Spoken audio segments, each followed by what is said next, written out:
Hello, hi, positive vibes, good day. Today we are going to be looking at the political anti-Hawaiian art.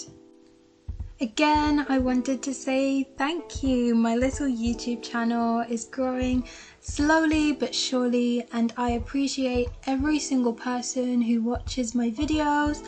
So if you're not already subscribed, please subscribe.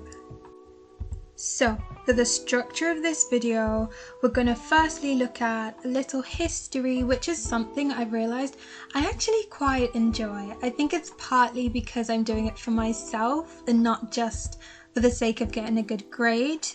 Secondly, we will be looking at the anti-Hawaiian art. I thought it would be more informative if we looked at a specific image, analysed it and redrew that one image, and then finally we will talk about my redrawing of this image. And throughout the video you're going to be able to watch my process, and at the end you can see the final product. So we're going to get into a little history, and it's just going to be a brief history of the rulers because one of them is going to be the focus of this video. By the way, if you guys know any weird, random or cool facts about Hawaii, please comment them down below. Let everybody learn something new today. So one of the first rulers was King Kamehameha, and he was from the late 1700s. He was followed by Kamehameha II and Kamehameha III. After them came Kalekaua, who was the chosen monarch, but he was forced to sign this thing called the Bayonet Treaty, which basically was a very unfair document that discriminated against native Hawaiians and favoured white foreigners in that country. And even though he was a king, he didn't have as much power as he should as a king. So he was basically ruling, but there were people ruling from behind him. He was then followed by Queen Liliuokalani, who is going to be the focus of this video, and she was also the last Hawaiian monarch. She wanted to become an absolute monarch, which meant that she would have the absolute power in hope of changing the way that things were at the time. However, the American settlers weren't happy with this, so they forcefully overthrew her, supported by the power of the US Marines.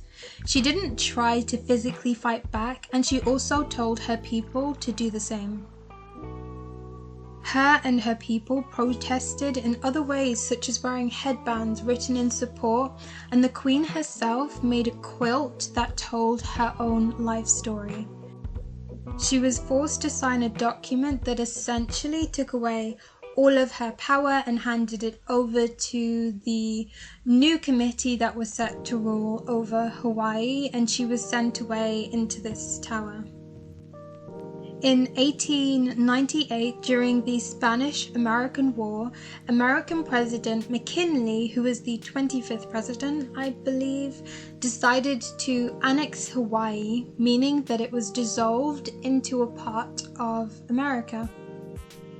August 12, 1898, the Hawaiian flag was taken down for the last time, and it was replaced by the American flag. The Hawaiian flag was said to be cut into small pieces and handed out to people as a token reminder of the great American victory over the terror of the Hawaiian monarchy. Queen Liliuokalani lived for another 20 years, and she died at age 79. Not as the queen of her own country, but as an American citizen. For me, the craziest thing is just to imagine growing up as the queen of your own country. Little did she know that she would be the last queen ever, until her country was dissolved and she died as a citizen of another country in her own country. That is so wild for me to think about. I always say this, and I always mean it, My video basically just talks about the very general context so that you guys can have an understanding of the art and where it comes from. But this story is so much deeper, and there's a lot more history to it. So below I'll try and link down some documentaries and good resources for you guys to look at if you want to learn more about it yourself. Again, I would really recommend you look at the resources, because what I've given you is a very general overlook, and it basically talks about the context so you can understand the most important parts for this video specifically. So yeah, down in the description below I would recommend you look at other resources, or just do some research for yourself as well. Yeah. Okay, so we're now going to move on to the art now that you guys have a brief understanding of the history. Most of the art, the ones that I'm talking about specifically, range from around the late 1800s to the early 1900s. A lot of this art is from newspapers, and newspapers would use this art to try and shape public opinions through art that was reinforced with propaganda. Art was a very good resource for two reasons, well, a lot of reasons, but two huge reasons why they used art is firstly because not everyone spoke the same language, and secondly, not everyone could read. So using art crossed both of those boundaries and allowed more people to get the message that they were trying to share. I'm also getting better at editing, woo! So I will have for you guys, hopefully, a picture of the image that I'm going to be analysing and redrawing on the screen now. Hopefully that works. I don't know, but we'll see later on. If it doesn't work, I'm just going to cut this bit out. But if it does work, then you will be able to see it. Okay, so I'm going to quickly just explain what this picture is, just in case you can't make out the shapes or you're not able to see it properly. So on the left hand side you have Queen Liliuokalani, and she is at the pawnbroker trying to sell her crown.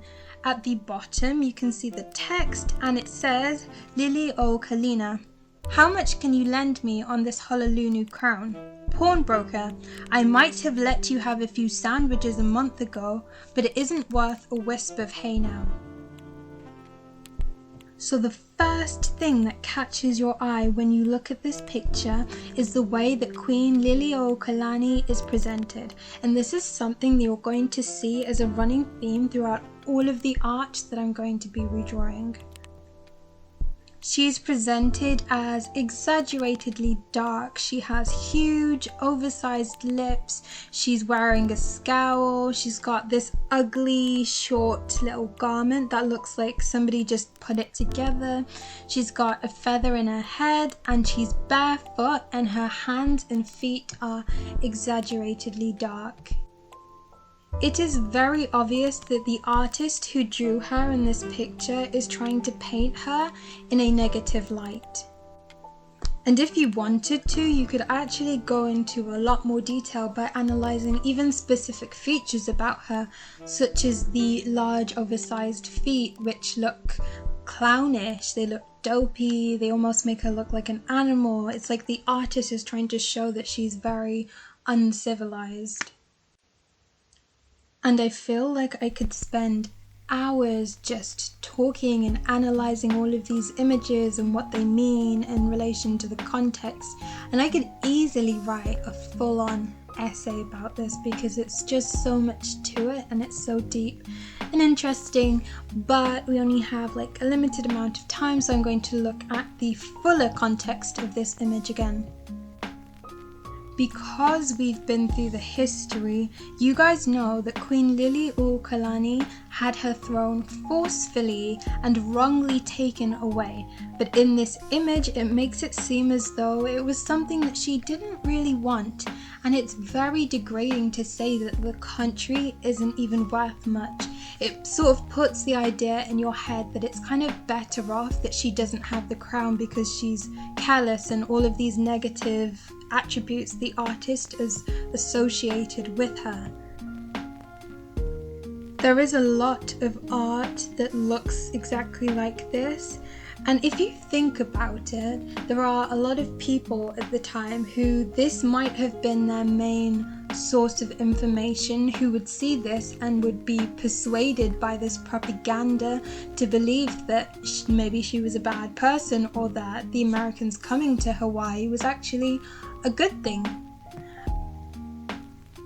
Which leads me to think, and this is something I'm very curious about, if there are any Hawaiians watching this video, how do you guys feel about the merge between Hawaii and America? Is it maybe still a negative thing for you, or is it a really positive thing for you? I don't know, I'm really curious to hear people's opinions on this. Something I wanted to quickly note about the anti-Hawaiian art is that it not only degrades the Hawaiian queen, but it also paints America in a very positive light, an exaggerated positive light. It sort of makes America to be this great, bright savior. Because if you look at a lot of the drawings, there is like this Uncle Sam, who is this strong-willed American pure character, here to help the poor, nappy-headed, barefoot children in their primitive grass skirts, you know? Finally, we're going to be talking about the art, which is this thing that I've been slowly drawing in the background, which is of course of Queen Liliuokalani. There is so much symbolism in this drawing. For example, right now you're looking at her dress that I'm currently making. Initially you saw it was that red dress, but I wasn't happy with it and I wanted it to be more symbolic. So instead of it just being a dress, it's actually the quilt that she sewed when she was locked up, because I thought that would be a lot more powerful than just putting her in a pretty dress. I tried to use the same colors from her quilt, even though they're not exactly the same ones. But yeah, I'm so happy. I think the dress is one of my favorite parts as well, when you really understand where it's from. More symbolism that I added was, initially I wanted to have the little brooch, but I just didn't like the way it turned out. But that was something I was considering. But of course, with the image, the crown is the absolute focus of the image, which is what I wanted it to be, because it's her crown and I wanted it to say that it's so important to her and it's powerful and it has a lot of meaning, to oppose the other images which made it look like the crown was useless and not something that she even wanted for herself. And finally, I decided to go with the two huge pieces of wheat on this side, because to me they represent growth and harvest and like so much potential, do you know what I mean? And I think that kind of represents Hawaii at the time, that there was so much potential and so much growth there for the country to be made, and it's just a shame that it was reaped by the wrong person, because it could have done so much for their country. And that brings me to the end of the video. I want to thank you guys for watching my video. I really appreciate it. I think it's great that we all learned something. I learned something too, because this was actually a suggestion from somebody else. So yeah, I hope you guys like the way it turned out. Have a lovely day, positive vibes. Bye.